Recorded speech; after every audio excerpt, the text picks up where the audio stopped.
I'll say this about Rio. Rio looks really nice. Yeah, I think the whole reason this movie was made was so the crew could just travel to Rio to vacation down there, and from the looks of it, they had a really good time. The landscapes, the colors, the cinematography. This whole thing feels like a travel ad for Rio. The rest? Is exactly what you would expect. And I really mean it. When I saw the trailer for this, my first thought was, oh, this is just a generic kids movie, nothing else to it, and yeah, I can't be really angry at it because that's exactly what it gave me, and that's pretty much what it promised. We center around a little bird named Blue, played by Jesse Eisenberg, who's taken away from his home in Rio and taken to Minnesota, or as they describe it, not Rio. Yeah, okay, that's pretty funny. Honestly, this whole first chunk isn't that bad.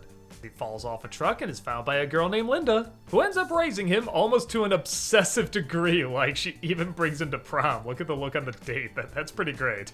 She doesn't really have many other friends apart from her bird, and yeah, he doesn't really have any other friends apart from her either.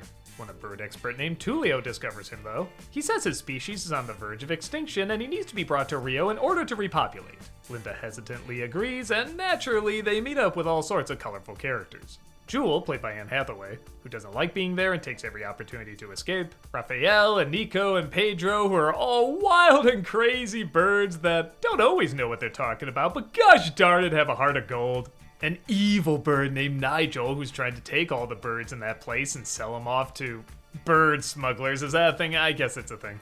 So our two heroes have to figure out how to get back home, get themselves unchained from each other, teach Blue how to fly, and maybe, just maybe, fall in love.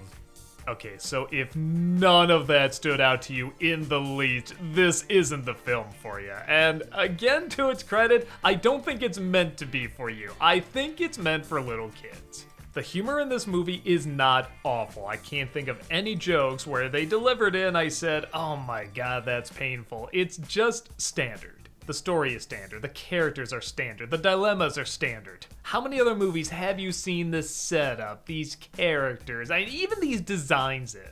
But yes, even as a kid's movie, I do expect something a little more. And yeah, like I said, it does look very nice. I mean, Rio is just beautiful to look at. But I kept hoping for some investment or some really funny scenes or just something that really stood out. And it never came.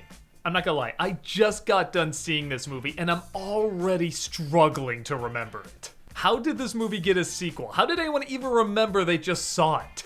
But yes, if you have kids, it's very bouncy, very colorful, very pleasant to look at. There's songs, not that I remember how any of them went, but I don't remember being annoyed when they played. I remember one lyric from the villain's song of him saying, "I'm like an abandoned school, I have no principle." I don't know. That's so forced it made me laugh. I remember one scene that really made me laugh. Blue gets captured and he says, "Ha, you think I came here alone? 3 unstoppable, super strong birds are on their way." And then the cage next to him, there are the 3 birds. And they say, "Did you hear that? 3 unstoppable, strong birds are on their way to save us." That got a good chuckle out of me. Honestly, most of the time I was watching this, I was thinking I actually would have preferred if we stayed with the humans. I kind of like these 2 awkward, geeky people who are obsessed with birds, and in different ways. Like this guy owns this bird sanctuary where he studies them and tries to repopulate them. She just has 1 bird, but as you can tell, she doesn't really have any friends and she obsesses over him. So there is kind of this cute, awkward chemistry between them. But we don't focus on them, we focus on these incredibly by-the-number characters doing all the by-the-number things you'd expect in this by-the-numbers movie. I don't know, I guess I'm not upset. Like I said, there's nothing in it that made me angry. It gave me exactly what I thought it was gonna give me. But I can't really see a reason to tell anybody to see it either. You know, you could always just watch a video on Rio. It's probably more educational. Again, I give credit that this movie really is a what you see is what you get flick.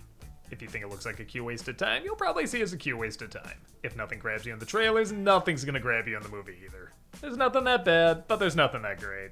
Yeah, sorry I couldn't be more enthusiastic or angry or whatever you were expecting from this. It just kind of exists. But for a movie that exists, it exists. I don't know. Bye.